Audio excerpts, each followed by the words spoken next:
Bismillahirrahmanirrahim. Alhamdulillah awak dhewe masih diberi nikmat, mugi-mugi saged ngaji istiqomah manfaat barokah fid dini wad dunya wal akhirah.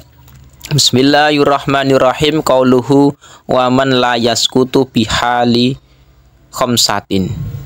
Jadi ini sudah masuk dalam pembahasan orang-orang yang tidak bisa gugur kewarisannya.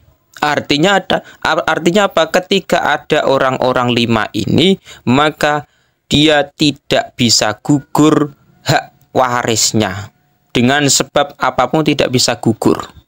Jadi nantinya 5 orang ini siapa saja? Waman utawi sapane wong iku layas kutu, iku ora gugur sapa man, ora gugur bihalin kelawan tingkah. Iku khamsatun iku 5 orang yang berhak menerima warisan dan tidak bisa gugur, itu ada 5 orang. Sing pertama azaujani, rupane bojo lanang lan bojo wadon. Zaujani iki tasniyah. Tasniyah artinya apa? Ketika nantinya kok ada suami meninggal, maka istri bisa mewaris hartanya suami. Nanti mendapat berapa persen lah, tergantung nanti ahli warisnya siapa saja. Punya anak kah, punya embah, punya orang tua dan lain apa enggak. Lah itu juga nantinya berpengaruh pada prosentasi atau bagiannya istri nanti. Atau sebaliknya, istri yang meninggal, suami yang mendapatkan warisan. Bisa. Jadi ini duda keren, duda kaya nantinya. Wal abwani, lan bapak ibu, ail abu wal termasuk juga yang bisa mendapatkan warisan itu bapak atau ibu. Misalkan Zaid meninggal, bapak atau ibu bisa juga mendapatkan warisan. Itu tidak bisa gugur. Termasuk juga lagi wawaladu sulbi lan anak kandung. Ai zakaron kana au ungsah dalam syarah. Anak kandung itu bisa mendapatkan warisan dari orang tua, baik itu laki-laki ataupun perempuan. Cuman yang menjadi masalah ketika punya anak laki-laki, iku bagiannya beda dengan anak perempuan. Iku menurut faraid, ngilmu faraid. Jadi bagian anak laki-laki itu nantinya 2 kali lipat dari anak perempuan. Nah, tapi intinya sama-sama anak kandung itu bisa mendapatkan warisan. Beda dengan anak angkat. Kalau anak angkat itu memang bukan anak yang dari proses pernikahannya dia. Misalkan Zaid nikah dengan Fatimah, nggak punya anak, terus dia misalkan mengangkat anak dari misalkan Umar umur 10 tahun terus diangkat sebagai anaknya. Lah itu bukan anak kandung, bukan waladus sulbi.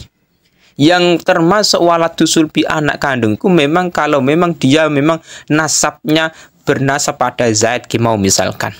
Nah, jadi bedakan anak kandung dengan anak angkat. Beda. Nek anak kandung bisa mendapatkan warisan. Mulanya pentingnya seseorang itu menikah, punya anak, nantinya yang bisa mewarisi harta kita itu di situ pentingnya. Waman utawi sapane wong la yarisu iku ora maris sapa man bihalin kelawan endi-endine tingkah iku. Waman utawi sapane wong la yarisu iku ora bisa maris sapa man. Ora bisa waris bihalin kelawan dindine tingkah iku sab'atun iku 7. Atau bisa juga dimaknani waman utawis wong layarisu engkang ora bisa maris sapa man bihalin kelawan dindine tingkah iku sab'atun iku 7. Dadi khobare di sab'atun ya juga bisa. Rupane 7 al abdu, rupane kawula atau budak. Nantinya ada 7 orang yang tidak bisa mendapatkan warisan. Jadi tadi kan 5 orang yang bagiannya itu tidak bisa gugur, tetap mendapatkan warisan. Tapi 7 orang ini itu tidak bisa mendapatkan warisan dari mayit yang meninggal tadi. Nah, sing pertama al-abdu, budak atau kawula. baik itu wal amat walau abbaro birroqiq lakana aula. Misalkan budak perempuan juga tidak bisa mendapatkan warisan dari majikannya atau Zaid misalkan. Atau budak laki-laki juga nggak bisa. Beda kalau memang statusnya bukan budak. Misalkan anak kandung atau lain-lain atau orang tua itu memang bisa mendapat warisan. Tapi kalau memang budak nggak bisa. Yang kedua wal mudabbarulan budak mudabbar. Budak mudabbar itu juga tidak bisa mendapatkan warisan. Budak mudabbar itu bagaimana? Budak yang ketika nantinya Sayyid iki meninggal, budak iki merdeka. Jadi misalkan ada budak Zaid iki sebagai majikan, budaknya namanya Umar. Umar, nanti kamu kalau saya sudah meninggal. Jadi Zaid berkata begitu, Zaid, nanti kalau saya sudah meninggal, kamu Umar merdeka alias status budak mudabbar. Jadi kemerdekaan Umar itu menunggu meninggalnya seorang Zaid. Nah, ketika nantinya Zaid kok meninggal, itu tidak bisa mendapatkan warisan dari Zaid. Meskipun toh statusnya merdeka setelah Zaid meninggal alias mudabbar. Wa umul waladilan umul walad, budak umul walad. Bedanya apa? Nek umul waladku misalkan ngeten. Zaid seorang majikan, Sayyid. Terus punya budak namanya Fatimah. Lah, budak perempuan itu kan boleh dijima, boleh disetubui oleh Sayyidnya. Fatimah disetubui oleh Zaid. Terus punya anak namanya Umar. Lah, statusnya budak ini alias Fatimah itu namanya umul walad. Jadi budak yang disetubui Zaid, dan terus kemudian setelah disetubui lahirlah seorang anak namanya Umar. Jadi memang zaman dulu budak itu boleh disetubui alias dijima. Wal mukatabu lan budak mukatab. Budak mukatab juga tidak boleh menerima warisan. Budak mukatab itu bagaimana? Budak yang di situ ada perjanjian dengan sayyidnya. Jadi mencicil dirinya. Cara bahasanya itu seperti halnya kayak motor kredit. Motor kredit seperti gini. Jadi misalkan gini, Zaid punya budak namanya Umar. Terus akad mukatab akhirnya. Umar, kamu kalau bisa mencicil membayar hargamu budak ini mau, kamu merdeka. Terserah sampai cicil misalkan 3 kali nggak masalah. Nah, terus Umar sebagai budak mukatab menyanggupi. Akhirnya dia kerja, usaha, menebus dirinya yang statusnya budak ini. Mau misalkan katakanlah 30 juta misalkan. Terus dicicil pertama 10 juta. 1 bulan kemudian 10 juta lagi. 1 bulan kemudian 10 juta lagi. Lah, itu statusnya budak mukatab. Dia ada perjanjian dengan Sayyid bisa merdeka kalau bisa mencicil harga dari perbudakannya iki mau. Misalkan dia dulu iki mau harganya 30 juta. Terus mencicil selama 3 kali. Nah, merdeka. Nah, itu meskipun statusnya mukatab, baru dicicil 30 juta, yang 20 juta belum bayar, itu tidak bisa mendapatkan warisan dari Sayyid. Jadi masih dia iki mau statusnya baru tak bayar 10 juta misalkan Umar. Lah sing Zaid ternyata malah meninggal. Nggak bisa mendapatkan warisan budak mukatab ini. Wal qatilu lan wong kang mateni. Jadi orang yang membunuh itu tidak bisa mendapatkan warisan. Meskipun toh adalah seseorang keluarganya sendiri. Misalkan ada Zaid. Zaid itu seorang yang misalkan dibunuh oleh Umar. Umar membunuh Zaid. Itu statusnya Umar tidak bisa mendapatkan warisan dari Zaid meskipun toh keluarganya sendiri. Jadi misalkan saudaranya sendiri misalkan perang memperebutkan seorang janda muda, misalkan janda muda diperebutkan, akhirnya Zaid iki mau dibunuh oleh seorang adiknya sendiri, yaitu Umar.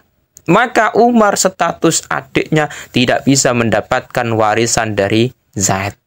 Karena apa? Dia termasuk qatil, orang yang membunuh.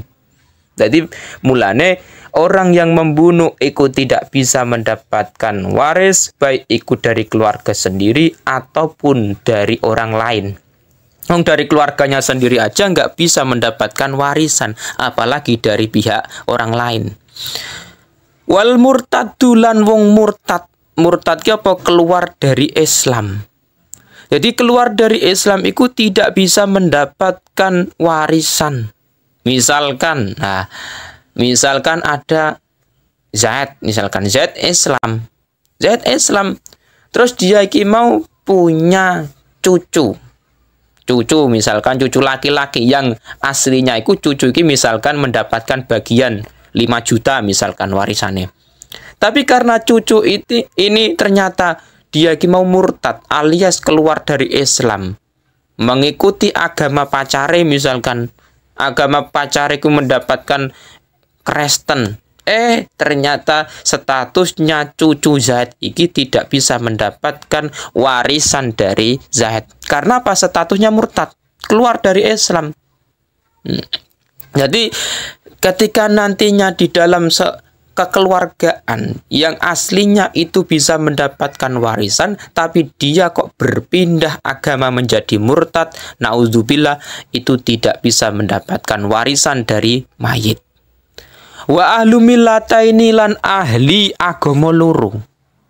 Jadi ahli wong kang duweni agama loro iki nantinya iki ada perbedaan agama dari orang yang mewarisi dan orang yang diwarisi.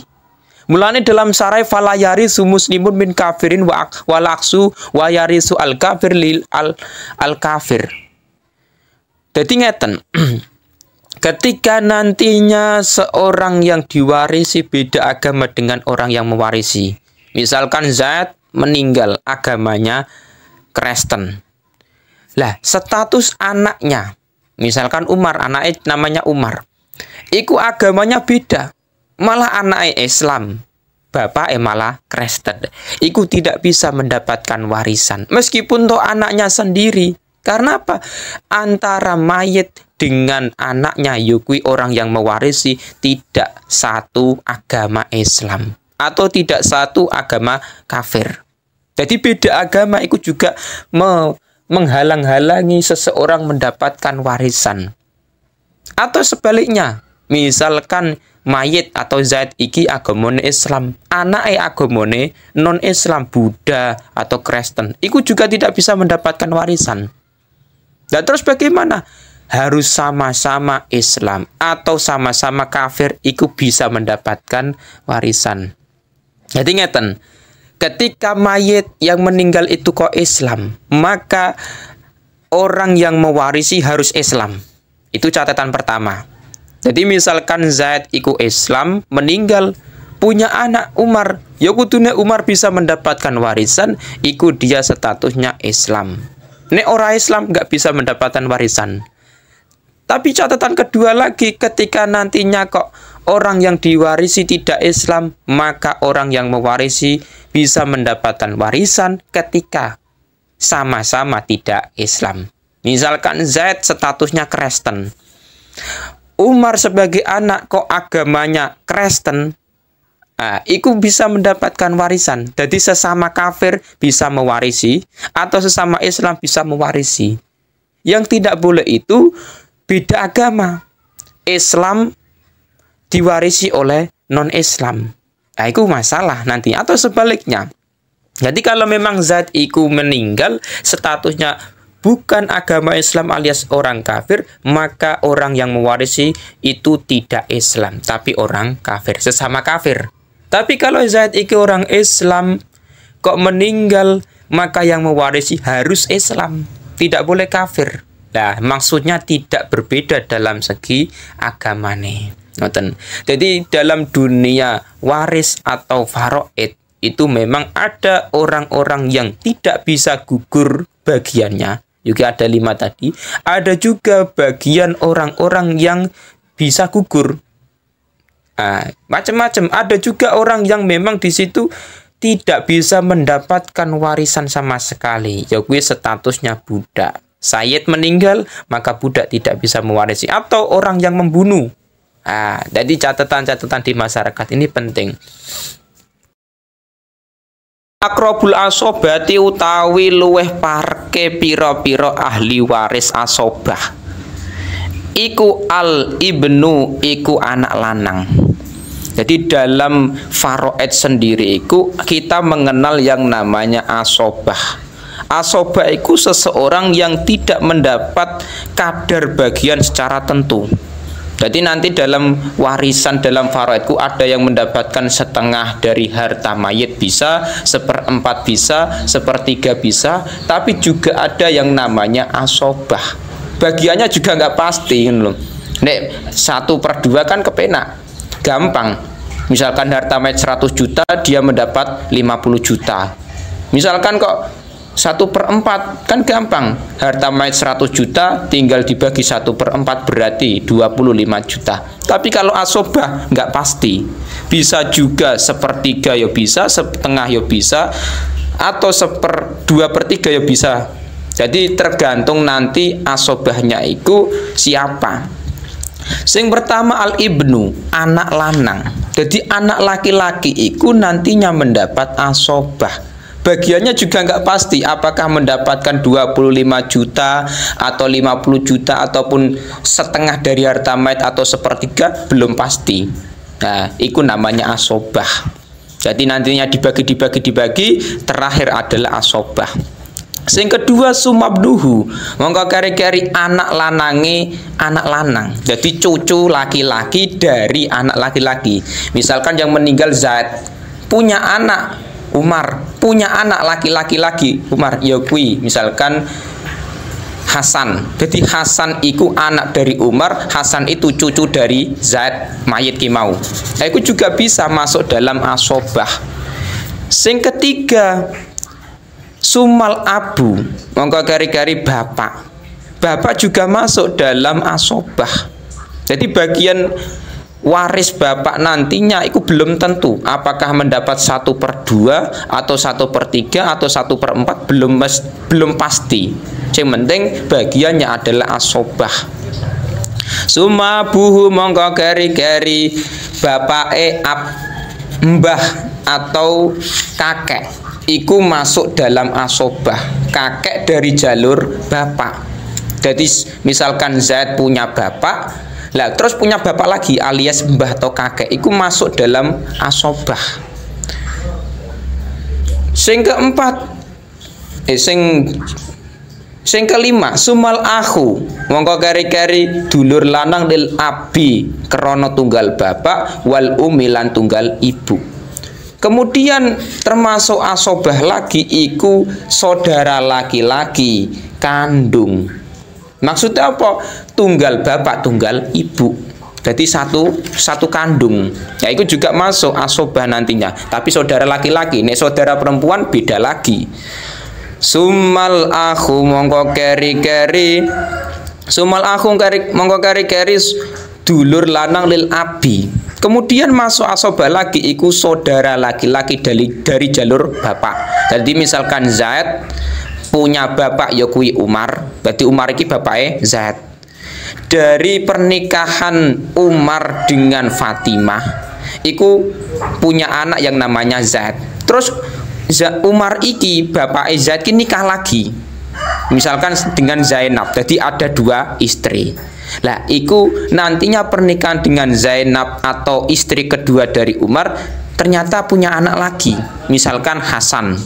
Berarti Hasan dengan Zaid alias mayit iki mau berarti saudara tunggal bapak. Iku juga masuk warisan tapi asobah. Suma benul akhi mongko keri-keri anak lanange dulur lanang alias ponaan. Lil abi kedue bapak, lil abi krana tunggal bapak wal umila tunggal ibu. Jadi misalkan Zaid punya saudara laki-laki, terus saudara laki-laki punya anak laki-laki. Jadi saudara kandung. Jadi misalkan Zaid punya adik namanya Umar adik Zaid. Zaid meninggal, maka Umar punya anak yang namanya misalkan Hasan, berarti ponaane. Itu juga masuk dalam waris asobah. Summa benul akhi mongko keri-keri anak lanange dulur lanang lil abi krana tunggal bapak. Termasuk juga lagi iku anak laki-laki dari saudara laki-laki tunggal bapak. Jadi misalkan Zaid punya bapak namanya Umar. Umar nikah lagi dengan istri kedua, punya anak yang namanya Hasan. Berarti Hasan kan saudara laki-laki tunggal bapak dengan Zaid alias mayit. Nah, Hasan iki saudara tunggal bapak Zaid ki punya anak. Misalkan anaknya namanya Ahmad. Nah, berarti Ahmad itu masuk dalam waris asobah. Sumal amu kau keri-keri paman. Paman ini mau ala hada tartibi ing ngatasé ikilah tartib. Paman am iku masuk dalam asobah saudara dari ayah kandung. Jadi misalkan Zaid punya ayah, punya bapak yoki Umar, Umar punya adik misalkan namanya Ahmad. Nah, berarti Ahmad ini kan saudara laki-lakinya bapak, maka masuk dalam waris asobah. Nah, nantinya asobah ini harus secara tertib. Jadi mulai anak laki-laki, terus lagi cucu laki-laki, jadi runtut tertib. Sumabnuhu mungko keri-keri anak lanange am. Jadi sepupu. Nek cara Jawa ngarani sepupu. Jadi misalkan Zaid mayit punya bapak ya kui Umar, Umar punya adik berarti pamane Zaid punya adik namanya misalkan Hasan. Hasan utawa pamane Zaid mayit ki mau punya anak namanya Muhammad, berarti Muhammad iki sepupu dengan Zaid atau mayit ki mau. Iku juga bisa masuk dalam waris asobah. Lah ketika nantinya kok sudah terpenuhi waris asobah tinggal dihitung. Nah, jadi waris asobah ini nanti belum pasti apakah mendapatkan setengah atau sepertiga atau seperlima, nggak ngerti. Tapi yang penting kita dalam ilmu faraid itu kudu tahu ada yang namanya waris asobah, ada yang namanya tidak waris asobah. Nek sing bukan waris asobah kan jelas bagiannya 1/2, bagiannya 1/3, jelas gampang kan. Tapi yang repot nantinya asobah. Faida udimat nek gak enek asobah iki. Misalkan dia iki mau di daerah ada tsunami, keluargane sudah meninggal semua karena tenggelam pada tsunami. Tinggal Zaid, misalkan tinggal dia saja. Terus gimana? Faida utimat mongko ing dalam nalikane den sepeake sapa asobatu sapa pira-pira waris asobah. Mbok iku mau minan nasabi wal mayit atikun. Mbok iki mau waris asobah dari jalur nasab gak enek kabeh misalkan gak ada. Terus piye? Fal maulal mu'tiku mongko nuli mongko utawi waris asobah iku al maulal mu'tik. Iku bendoro sing merdekaake. Jadi jalan terakhir adalah orang yang memerdekakan. Jadi artinya ngeten, ketika nantinya mayit, misalkan Zaid lah, Zaid sebelum meninggal masih hidup, keluarganya sudah habis semua, terkena tsunami. Nah, terkena tsunami mulai dari anak, istri, terus bapak, semua habis semua. Nah, sudah meninggal keluarganya Zaid dari jalur nasab. Terus ternyata Zaid itu dulunya mantan budak. Jadi dulu itu budak dimerdekakan oleh Ahmad misalkan. Jadi Ahmad adalah orang yang memerdekakan Zaid. Lah ketika nantinya waris dari asobah nasab kok tidak ada. Lah terus biaya Zaid ketika meninggal hartanya misalkan 100 juta. Lah nantinya yang bisa mewaris masuk dalam orang yang waris asobah adalah maulal mu'tik, orang yang memerdekakan Zaid. Berarti bendorone. Tapi repotnya zaman sekarang itu sudah tidak ada budak. Lah adapun pembantu itu bukan budak. Jadi status di Indonesia pembantu terus punya majikan itu bukan budak. Karena dia kerja dibayar. Nek budak itu bisa dijual belikan. Saya punya budak misalkan laki-laki, tak jual bisa. Jadi kayak kewan misalnya. Hampir mirip dengan hewan. Punya sapi dijual.